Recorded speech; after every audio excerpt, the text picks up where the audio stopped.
Israel भले ही छोटा देश हो, लेकिन उसकी शक्तिशाली सेना और उसके सैनिकों का जज्बा, इसके अलावा उसकी सेना का साजो सामान और डिफेंस सिस्टम पूरी दुनिया में सबसे सर्वश्रेष्ठ माना जाता है।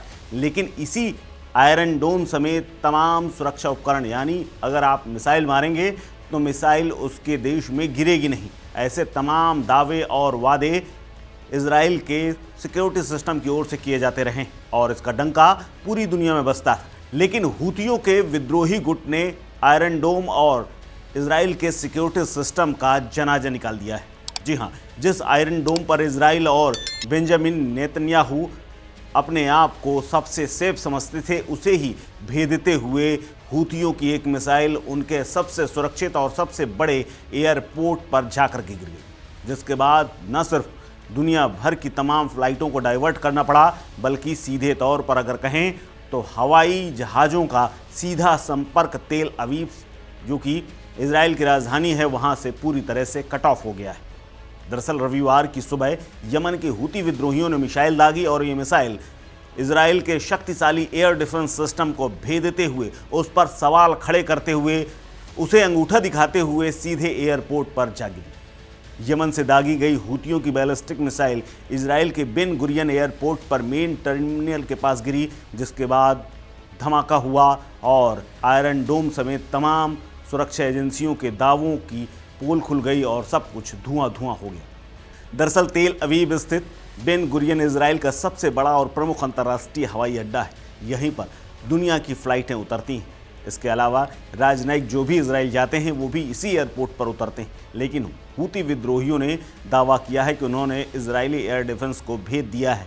अहम बात यह है कि इस हमले को रोकने के लिए इजराइल का एरो और अमेरिकी थॉट सिस्टम दोनों नाकाम रहे, यानी आयरन डोम के अलावा ये भी पूरी तरह से फेल रहे। इजराइल के पास मिसाइल हमले को रोकने के लिए अपना स्वदेशी एयर डिफेंस सिस्टम एरो है, जिसे वो दुनिया का सबसे बेहतरीन हवाई अड्डे की सुरक्षा में लगा करके रखता है और ये दावा किया जाता है कि ये हवाई सुरक्षा प्रणाली सबसे पुख्ता है। इसके अलावा अमेरिका ने अपना थॉड मिसाइल डिफेंस भी इजराइल में तैनात कर रखा है। ऐसे में सवाल उठता है कि लगातार अमेरिकी हमलों की मार झेल रहे हूती विद्रोही दुनिया के सबसे बड़े एडवांस मिसाइल डिफेंस सिस्टम को भेद करके कैसे आगे बढ़ गए और सीधे अगर कहें तो बेंजामिन नेतन्याहू के सबसे सुरक्षित एयरपोर्ट पर धमाका कर गए और इससे पूरा इजराइल थर्रा गया है। हूती विद्रोहियों से जुड़े हुए मीडिया की तरफ से दावा किया गया है कि बेन गुरियन एयरपोर्ट पर हमला करने वाली बैलिस्टिक मिसाइल नए मॉडल की थी, जो रडार प्रणाली को चकमा देने में सक्षम है। हालांकि इजरायली मीडिया आउटलेट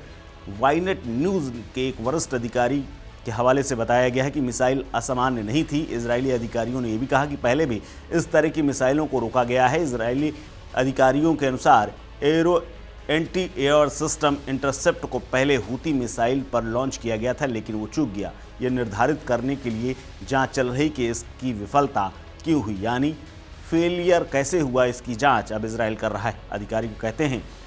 और ये भी बताते हैं कि लक्ष्य का ठीक से पता लगाया गया था। हवाई हमले के सायरन बजने से कई मिनट पहले IDF home front command alert जारी कर चुका था। इसके अलावा मिसाइल जब हवाई अड्डे के पास गिरी तब सायरन बज रहे थे। एरो के फेल होने के बाद अमेरिकी बैटरी से एक थॉड इंटरसेप्ट को लॉन्च किया गया था, लेकिन वो भी लक्ष्य को हिट करने में, हवा में मार गिराने में असफल रहा। वाईनेट की रिपोर्ट बताती है कि एरो सिस्टम की हवाई ऑब्जेक्ट को रोकने के दर थॉड की तुलना में ज़्यादा अधिक है, यानी इजराइल का जो एरो है वो थॉट से भी ज़्यादा एडवांस है, लेकिन दोनों फेल रहे। लेकिन दोनों सिस्टमों के फेल होने के बाद सवाल खड़े हो रहे हैं कि आखिर अब इजराइल की सुरक्षा कौन करेगा, क्योंकि वो चारों तरफ से दुश्मनों से घिरा हुआ है और अकेले कई मोर्चों पर लड़ रहा है, चाहे गाज़ा हो या फिर यमन और हूतियों के अलावा सीरिया और अन्य आसपास के पड़ोसी देश। हूती विद्रोहियों ने इजरायली हवाई अड्डे पर हमले की जिम्मेदारी ली है और प्रवक्ता ने यह सारी उन्होंने कहा है कि हाइपर बैलिस्टिक मिसाइल छोड़ी थी और इसी से हमने बेन गुरियन को निशाना बनाया था। लेकिन पिछले हमलों की तरह इस बार उनका मॉडल नहीं बताया गया था और पहले की बैलिस्टिक मिसाइल से ये मिसाइल अलग थी। फिलहाल इस खबर में इतना ही। अपडेट्स के लिए बने रहिए वन इंडिया हिंदी के साथ। नमस्कार।